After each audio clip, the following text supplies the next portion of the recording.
In today's video, I'm going to teach you how to create a Pandadoc document.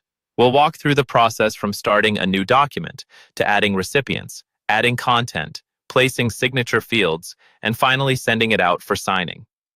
Follow along on your own screen if you can, and feel free to pause at any point while you complete each step.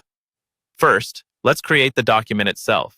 In your Pandadoc dashboard, look for the option that says New Document. Click that and then choose Select File. This is where you'll upload the file you want to turn into a Pandadoc, for example, a PDF contract, proposal, or agreement. Once you've selected your file from your computer, Pandadoc will open it in the document editor. Next, you need to add your recipients. These are the people who will view and sign the document.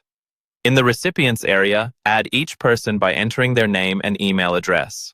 Take a moment to double-check the spelling here because any mistakes could prevent them from receiving the document. If there are multiple signers, make sure you add all of them before moving on.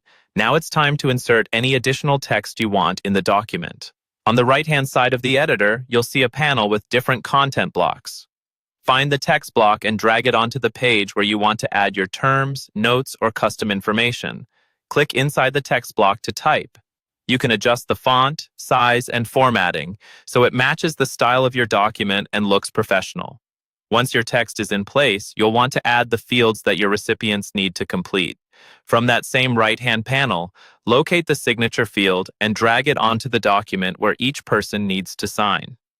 Then, drag a date field to the appropriate place so the signer can enter the signing date. You can resize and move these fields until they line up neatly with your layout. After placing the fields, they need to be assigned to the correct recipient. Click on each field, and a small menu or floating drop-down will appear. From there, select the right recipient for that field. For example, assign the first signature field to your client, and another one to yourself if you also need to sign. Do this for every signature and date field so Pandadoc knows who is responsible for each action. When your document is ready and all fields are assigned, you're set to send it. Click on Review and Send to get a final overview. This is your chance to confirm the recipients, subject line, and message. If everything looks correct, click Continue, and then choose Send Document. Pandadoc will email your recipients with a secure link to review and sign the document, and you'll be able to track its status right from your dashboard.